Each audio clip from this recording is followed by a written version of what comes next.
To find out how this reform is going, John Palmer went up to Capitol Hill.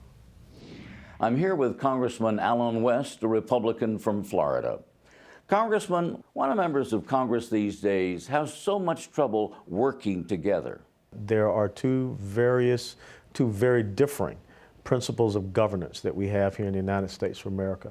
I think that, and it's playing out in the public arena as well. We've got to get back to understanding what is the right and proper role of government and how does it interact with the individual? How does it promote the success of the individual? How does it empower the individual? That's the most important thing about, America. America is not about, creating victims. America is not about making people dependent upon government, but yet we see a 41% increase in food stamp recipients here in the last 2-3 years.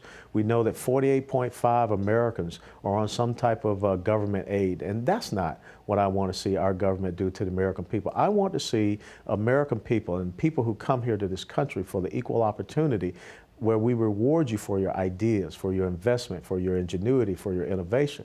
I've been to many different countries, and I challenge anyone to find me a country that has achieved what we have achieved in 235 years. You're not going to do it. Were you concerned greatly last August about the possibility that the government might actually shut down because of a lack of compromise? Of course, because look, I've got dear friends and their families still in the military. I've got my nephew that's still in the military. I don't want to see them, as they are in combat operations, concerned about, will I get a paycheck? Will my wife and my kids be taken care of back home?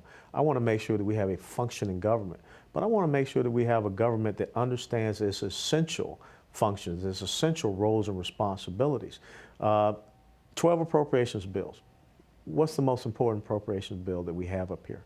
Maybe we need to move from this annual appropriations process, some of these bills being done biennially, such as defense or maybe transportation and infrastructure, so that we can have some certainty and some predictability out there for people.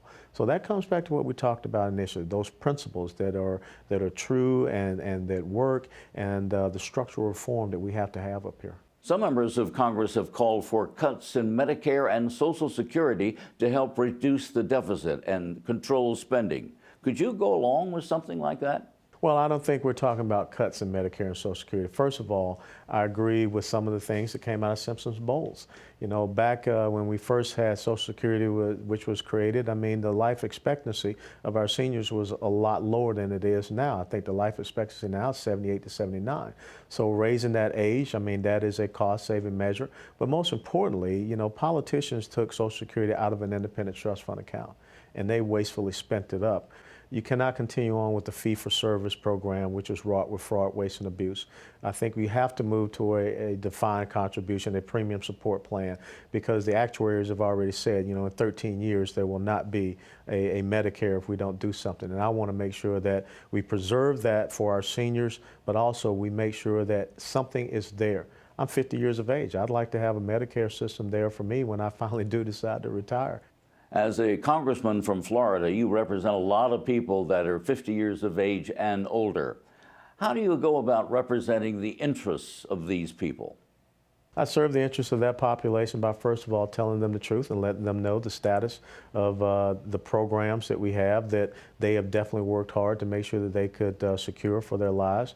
And I want to make sure that I preserve those programs. But also, I challenge them to not be the first generation of Americans that will leave less for our children and grandchildren. That really is the challenge. When we look at the fact that the $14.7 trillion of debt, which is about 73% of our GDP, the fact that in the United States of America, the debt per person is about $47,000.